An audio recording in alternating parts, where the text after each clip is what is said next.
আমরা সব ধরনের সহযোগিতা করব।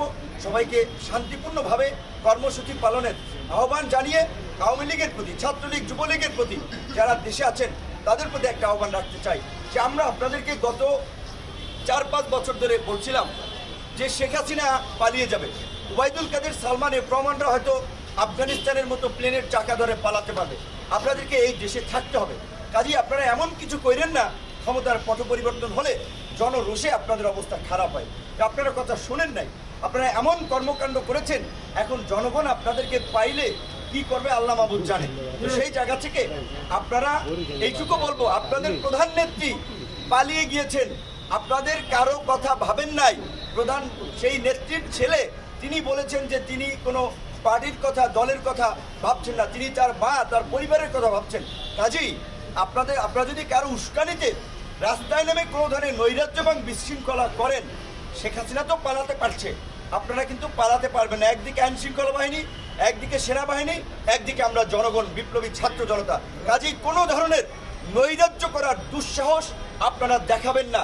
আমরা চাই যারা আছেন ক্ষমা চেয়ে আপনারা ভালো হয়ে যান, শান্তিপূর্ণভাবে দেশে থাকেন। কোনো ধরনের বিশৃঙ্খলা করা থাকলে বিপ্লবী ছাত্র জনতা এবং সরকার মিলে আপনাদের বিরুদ্ধে ব্যবস্থা নেবে। আপনাদেরকে হুঁশিয়ার এবং সাবধান করে দিতে চাই। শেখ মুজিবুর রহমান সাহেব একজন জাতীয় নেতা ছিলেন, কাজেই তার প্রতি শ্রদ্ধা নিবেদন কিংবা তার প্রতি কারো ভালোবাসা থাকতে পারে। এখন দেশের যে পরিস্থিতি, এই পরিস্থিতিতে যদি আপনারা এই ধানমন্ডিতে শোডাউন দেওয়ার প্রস্তুতি নেন, গোপালগঞ্জে আস্ফালন দেখানোর চেষ্টা করেন, তাতে এইদিকে যে ক্ষুব্ধ ছাত্র জনতা, আপনারা কিন্তু স্বাভাবিকভাবেই রাস্তার যে পরিস্থিতি আপনারা দেখেছেন, প্রাণ নিয়ে কিন্তু ঘুরে ফিরতে পারবেন না। কাজেই দয়া করে আপনাদেরকে অনুরোধ করব, এই নৈরাজ্য তৈরি করার বিন্দুমাত্র দুঃসাহস দেখাবেন না। বিশেষ করে এই যে 15ই আগস্ট কেন্দ্রিক আপনারা জানেন যে একটা নৈরাজ্য তৈরির যে এই যে পলাতক প্রধানমন্ত্রী যে ইনস্ট্রাকশন দিচ্ছেন নেতাকর্মীদের মনোবল চাঙ্গা করার জন্য, আমরা বলেছি দেশের মধ্যে ওবায়দুল কাদের সহ আরও যারা এই গণহত্যায় জড়িত তারা দেশের মধ্যে ঘাপটি মেরে আছে এবং গোপালগঞ্জে দেখেছি আমরা তারা আস্ফালন ছেড়েছে।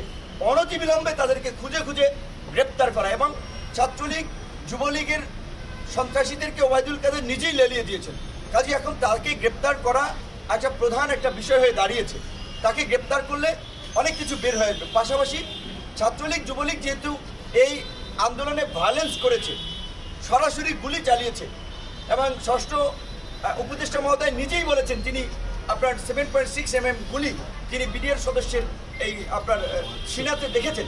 তো কাজেই এই যে চিহ্নিত অস্ত্রধারী সন্ত্রাসীদেরকে অনতিবিলম্বে গ্রেপ্তার করা, সকল ধরনের অবৈধ এবং বৈধ অস্ত্র জমা নেওয়া এবং এই সন্ত্রাসী কর্মকাণ্ডের জন্য রাজনৈতিক দলকে নিষিদ্ধ, সেটা নির্বাহী আদেশ কিংবা আপনার নির্বাচন কমিশন অনেক নিয়ম নীতির মধ্যে দিয়ে হবে, কিন্তু ছাত্রলীগ, যুবলীগকে সন্ত্রাসী সংগঠন হিসেবে চিহ্নিত করে স্বরাষ্ট্র মন্ত্রণালয় প্রজ্ঞাপন দিতে পারে, আমরা তার কাছে সেটি দাবি জানিয়েছি।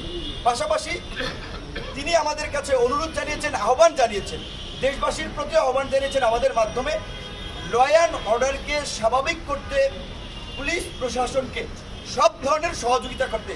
কোথাও যদি কোনো চিহ্নিত সন্ত্রাসী, নৈরাজ্যকারী কোনো অবস্থান করে থাকে আমাদেরকে তথ্য দেবেন।